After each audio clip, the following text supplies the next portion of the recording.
নমস্কাৰ এডি ভাৰত 24 চাই থকাৰ বাবে ধন্যবাদ শীৰ্ষ 10ৰ সৈতে ষ্টুডিঅত মই বনিশা আহিছো প্ৰথমটো খবৰলৈ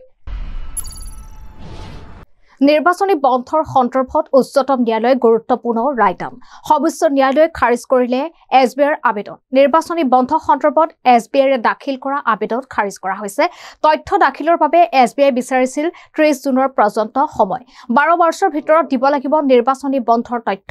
15 মাৰ্চৰ ভিতৰত আপলোড কৰিব লাগিব সকলো তথ্য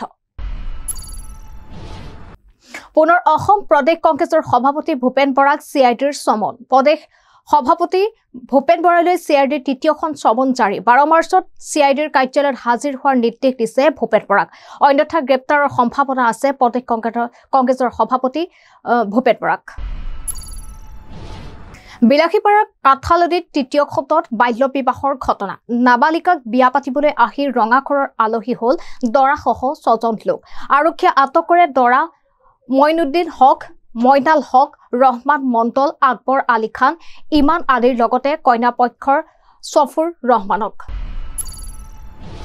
পুঁজিৰ ব্যয় ব্যৰ্থ 14 সাংসদ পৰিসংখ্যা আঁচনিৰ ৰূপায়ণ বিভাগৰ উদ্বেগজনক তথ্য ৰাজ্যৰ 14 সাংসদ ব্যৰ্থ সম্পূৰ্ণ পুঁজি ব্যয় 19 ফেব্ৰুৱাৰীলৈ ব্যয় কৰা ব্যৰ্থ 18.05 কোটি টকা বতৰ দিন আজবলৰ ব্যৰ্থ সৰ্বাধিক পুঁজি ব্যয় কৈনিজাৰ ব্যয় নকৰিলে 2.33 কোটি টকা পবিত্ৰ ৰজাৰ বাবে সাজু বিশ্বৰ কোটি কোটি মুছলমান ইছলাম ধৰ্মৰ 5টা কৰ্তব্যৰ ভিতৰত এটা হৈছে ৰজা 11 মাৰ্চত চন্দ্ৰ দেখিলে 12 মাৰ্চত আৰম্ভ হ'ব প্ৰথমটো ৰজা পুৱা 4:20 পূৰ্বে কৰিব লাগিব সেহৰি 4:30 আৰম্ভ হ'ব ৰজা সন্ধিয়াৰ ইফতাৰ 5:30 এই বছৰ প্ৰথম ৰজা 13 ঘণ্টা 19 মিনিট অন্তিম ৰজাৰ সময় 14 ঘণ্টা 14 মিনিট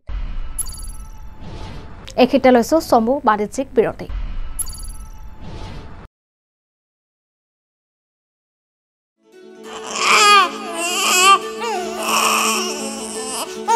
অভিনন্দন আপোনাৰ এজনী ছোৱালী জন্ম হৈছে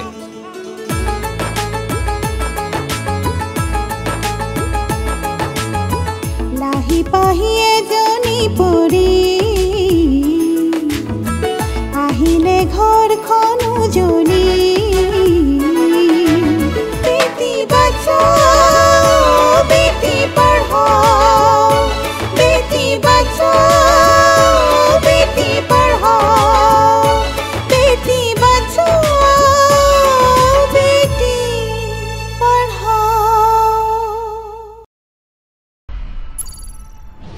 বিৰতি পাছত উলটি আহিছো বাতৰি পৰৱৰ্তী অংশলৈ বিশিষ্ট সংগীত শিল্পী নন্দ বেনাৰ্জীৰ দেহাৱসান মহানগৰীৰ এখন ব্যক্তিগত হাস্পতালত শেষ নিশ্বাস ত্যাগ 68 বছৰ বয়সত মৃত্যু হয় বিশিষ্ট শিল্পীগৰাকী অসমৰ সংগীত জগতলৈ অনবদ্য অৱদান আছিল বেনাৰ্জীৰ জনজাতিৰ দাবীত ৰাজ্যৰ হৃদয়প্ৰান্তত কেইবাটাও সংগঠনৰ তীব্ৰ প্ৰতিবাদ শিৱসাগৰ নগৰত টাই আহোম যুৱ পৰিষদৰ অৱস্থান ধৰ্মঘট ধেমাজি সোণাৰী টাই আহোম যুৱ পৰিষদৰ অৱস্থান ধৰ্মঘট ৰূপায়ণ যোৰহাট আৰু তিতাবৰত চুতীয়া যুৱ সন্মিলন অসমৰ উদ্যোগত ধৰ্ণা কাৰ্যসূচী অংশগ্ৰহণ সদৌ চুতীয়া জাতি সন্মিলন চুতীয়া জাতি মহিলা সন্মিলনৰ যোৰহাট তিতাবৰ সমিতিৰ শিৱৰাত্ৰি দিনাৰ পৰাই সন্ধানহীন পশ্চিম যোৰহাটৰ টেকেলা গাঁৱৰ ভাস্কৰ বৰা নামৰ যুৱকজনৰ মৃতদেহ উদ্ধাৰ কৰা হৈছে পাখিমাৰী গাঁৱৰ এখন হাবিত উদ্ধাৰ কৰা হৈছে যুৱকজনৰ মৃতদেহ অৱশেষত আজি যোৰহাট আৰক্ষী এছডিআৰএফ বাহিনীৰ লগতে স্থানীয় ৰাইজৰ সহযোগত উদ্ধাৰ কৰা হৈছে ভাস্কৰ বৰাৰ মৃতদেহটো ঘটনা সন্দৰ্ভত আৰক্ষীয়ে আটক কৰিছে এজন যুৱকক নগাঁও জিলাৰ বাবে 483 কোটি টকাৰ পেকেজ লৈ কলিয়াবৰত মুখ্যমন্ত্ৰী ডক্টৰ হিমন্ত বিশ্ব শৰ্মা কলিয়াবৰ নলতলী ৰাজীৱ গান্ধী ক্ৰীড়া প্ৰকল্পৰ খেলপথাৰত অৱতৰণ কৰি পুনে পুনে মুখ্যমন্ত্ৰী যায় পশ্চিম কলিয়াবৰ মহাবিদ্যালয় শিলান্যাস অনুষ্ঠানলৈ 35 কোটি ব্যয়েৰে নিৰ্মাণ হ'বলগীয়া চৰকাৰী মহাবিদ্যালয়খনি আনুষ্ঠানিকভাৱে শিলান্যাস কৰে মুখ্যমন্ত্ৰীগৰাকীয়ে